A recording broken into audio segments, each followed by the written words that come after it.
3টা বছর দেখতে দেখতে চলে গেল।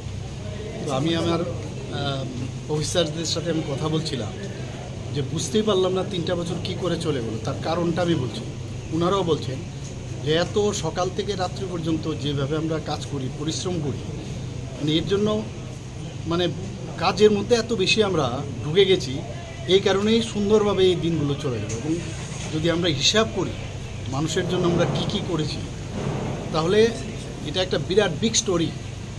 মানে এত কাজ আমরা করতে পেরেছি, কিন্তু কাজেরও শেষ নেই। মানুষের অনেক যে তাদের মৌলিক সমস্যা, সেগুলো নিশ্চয়ই আগামী দিন আর যত দিন যাবে আরও আমরা করব, কিন্তু এগুলো দেখতে হবে। আমরা 2 বছর তো সেকেন্ড বিজেপি লেড গভর্নমেন্টে, এর আগে আমাকে আজকের দিনে 2022-এ দেওয়া হয়েছিল।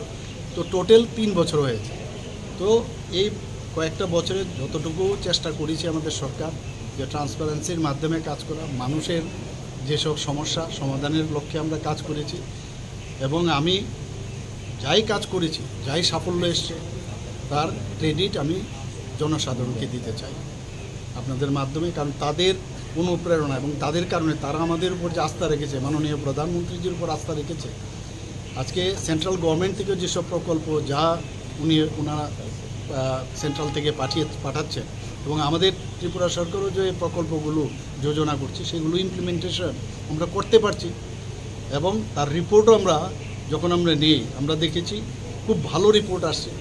তো এর জন্য একটা স্যাটিসফ্যাকশন আসে যে মানুষ যেহেতু আমাদের উপর আস্থা রেখেছে, এর জন্য এগুলো সম্ভব হচ্ছে। সবাইকে অসংখ্য ধন্যবাদ। স্যার, এই কম সময়ে কোন सेक्टर আপনি आपका सक्सेस मिला है और सभी सेक्टर में सक्सेस हुआ है, सभी सेक्टर में। आप हेल्थ को लेके लीजिए, एजुकेशन में आप देखिए, कल विद्या ज्योति का रिजल्ट आप देखे हो कितना अच्छा हुआ। लास्ट ईयर खराब हो गया था, तो इस बार अच्छा हुआ। तो धीरे धीरे हमारा जो ग्राफ है ऊपर की तरफ जा रहा है। तो इसीलिए आप एग्रीकल्चर में भी देखिए और पावर सेक्टर में देखिए, खमती है, किसी जगह में समस्या है, लेकिन हम लोग आस्ते आस्ते कोशिश कर रहे हैं उसको ठीक ठाक करें। और ख़ास करके हेल्थ में, उसके बाद आपका एजुकेशन में, उसके बाद आपका स्पोर्ट्स में आप बताइए, हर क्षेत्र में हम लोग अच्छा काम कर रहे हैं और जनता भी बहुत खुश थे, ये हम कह सकते हैं। सर, देश के प्रधानमंत्री